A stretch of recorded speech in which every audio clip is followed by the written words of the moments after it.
ಉತ್ತರ ಕರ್ನಾಟಕದಲ್ಲಿ trending star ಅಂತ ಕರೆಸಿಕೊಳ್ಳುತ್ತಿದ್ದ ಮ್ಯೂಸಿಕ್ ಮೈಲಾರಿ ವಿರುದ್ಧ ಪೋಕ್ಸೋ ಪ್ರಕರಣ ದಾಖಲಾದ ಹಿನ್ನೆಲೆ ಪೊಲೀಸರು ಈಗಾಗಲೇ ಮ್ಯೂಸಿಕ್ ಮೈಲಾರಿಯನ್ನು ಬಂಧಿಸಿ ವಿಚಾರಣೆಯನ್ನು ನಡೆಸುತ್ತಿದ್ದಾರೆ.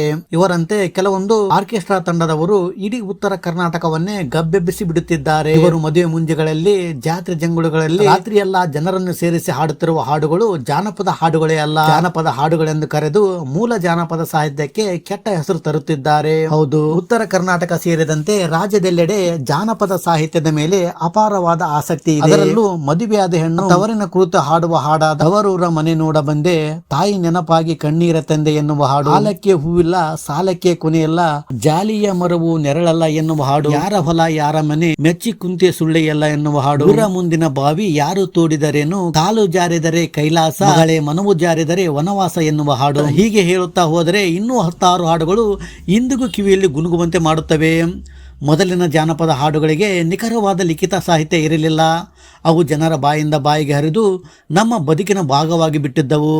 ಅದಕ್ಕೆ ಅವುಗಳನ್ನು ಜಾನಪದ ಎಂದು ಕರೆಯಲಾಗುತ್ತಿತ್ತು. ಒಂದು ಅರ್ಥದಲ್ಲಿ ಜಾನಪದ ಹಾಡುಗಳು ಯಾರದೋ ಬದುಕಿನ ಅನುಭವಗಳಾಗಿದ್ದವು. ತಮ್ಮ ಅನುಭವಕ್ಕೆ ಸಾಹಿತ್ಯದ ಬಣ್ಣ ಬಳಿದು ಚಂದದ ಪದಗಳನ್ನು ಕಟ್ಟಿಕೊಂಡು ಇನ್ನೊಬ್ಬರ ಬದುಕಿಗೆ ಭರವಸೆ ತುಂಬುತ್ತಿದ್ದರು. ಜಾನಪದಗಳಲ್ಲಿ ಮೊದಲ ರಾತ್ರಿ ಹಾಗೂ ಲೈಂಗಿಕ ವಿಷಯ ಬಂದರೂ ಸಹ ಅದನ್ನು ಅವರು ಮಿತಿಯೊಳಗೆ ಸೌಜನ್ಯದಿಂದಲೇ ಹೇಳುತ್ತಿದ್ದರು. ಜಾನಪದ ಸಾಹಿತ್ಯವು ಅಶ್ಲೀಲತೆ ಗಡಿಯನ್ನು ದಾಟುವುದು ಬಿಡಿ, ಆ ಗಡಿಯನ್ನು ಮುಟ್ಟುವುದಕ್ಕೂ ಹೋಗುತ್ತಿರಲಿಲ್ಲ. ಆದರೆ ಇಂದಿನ ಜಾನಪದ ಗೀತೆಗಳು ನಿಜಕ್ಕೂ ಜಾನಪದವೇ. ಇಂದಿನ ಹಾಡುಗಳು ಹಸಿ ಹಸಿ ಬೆತ್ತಲೆಯನ್ನು ವರ್ಣಿಸುತ್ತಿವೆ. ಜಾನಪದ ಹಾಡು ಅಂದ್ರೆ ಲವ್ ಓರಿಯೆಂಟೆಡ್ ಹಾಡು ಅಷ್ಟೇ ಅನ್ನುವ ಭ್ರಮೆಗೆ ಇಂದಿನ ಕಲಾವಿದರು ಬಂದು ನಿಂತಿದ್ದಾರೆ. ಇನ್ನು ಅಪಾಯಕಾರಿ ಅಂದರೆ ಇಂದಿನ ಕಾಲದ ಜಾನಪದ ಕಲಾವಿದರೆಂದು ಕರೆಸಿಕೊಳ್ಳುವವರು ಬರೆಯುವ ಬಹುತೇಕ ಹಾಡುಗಳು ಹದಿಹರೆಯದ ಹಾಗೂ ಹೈಸ್ಕೂಲ್ ಓದುತ್ತಿರುವ ಹುಡುಗ ಹುಡುಗಿಯರನ್ನೇ ಟಾರ್ಗೆಟ್ ಮಾಡುತ್ತಿವೆ. ಇವರ ಕತೆ ಅಷ್ಟೇ ಅಲ್ಲ, ಕಾಮಿಡಿ ಮಾಡುವ ಅನೇಕ ಕಲಾವಿದರ ಕಥೆಯೂ ಅಷ್ಟೇ.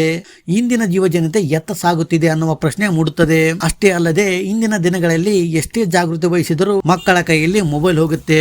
ಇಂತಹ ಸಾಹಿತ್ಯವನ್ನು ಕೇಳಿ ಕೇಳಿ ಮಕ್ಕಳು ಕೂಡ ಇಂತಹ ಹಾಡುಗಳನ್ನೇ ಪದೇ ಪದೇ ಗುನುಗಲು ಶುರು ಮಾಡುತ್ತಾರೆ. ಇವತ್ತು ಮೈಲಾರಿ ಅರೆಸ್ಟ್ ಆಗ್ತಾನೋ ಅಥವಾ ನಾಳೆ ರಿಲೀಸ್ ಆಗ್ತಾನೋ ಅದು ಕಾನೂನಿನ ವ್ಯಾಪ್ತಿಗೆ ಸಂಬಂಧಿಸಿದ ವಿಚಾರ. ಅವನು ತಪ್ಪು ಮಾಡಿದರೆ ಖಂಡಿತವಾಗಿಯೂ ಶಿಕ್ಷೆ ಆಗಲೇಬೇಕು. ಇನ್ನು ಅದಕ್ಕಿಂತ ಮುಖ್ಯವಾಗಿ ಇಂದಿನ ಉತ್ತರ ಕರ್ನಾಟಕದ ಬಹುತೇಕ ಸೋಷಿಯಲ್ ಮೀಡಿಯಾ ಸ್ಟಾರ್ಗಳು ಸ್ವಲ್ಪವಾದರೂ ಸಾಮಾಜಿಕವಾಗಿ ಯೋಚಿಸಿದರೆ ಒಳ್ಳೆಯದು. ಫ್ರೆಂಡ್ಸ್, ಈ ವಿಡಿಯೋದ ಬಗ್ಗೆ ನಿಮ್ಮ ಅನಿಸಿಕೆ ಅಭಿಪ್ರಾಯವನ್ನು ತಿಳಿಸಿ. ಈ ವಿಡಿಯೋ ಇಷ್ಟ ಆದರೆ ಲೈಕ್ ಮಾಡಿ, ಶೇರ್ ಮಾಡಿ ಹಾಗೂ ತಪ್ಪದೆ ನಮ್ಮ ಚಾನಲ್ ಸಬ್ಸ್ಕ್ರೈಬ್ ಮಾಡಿ.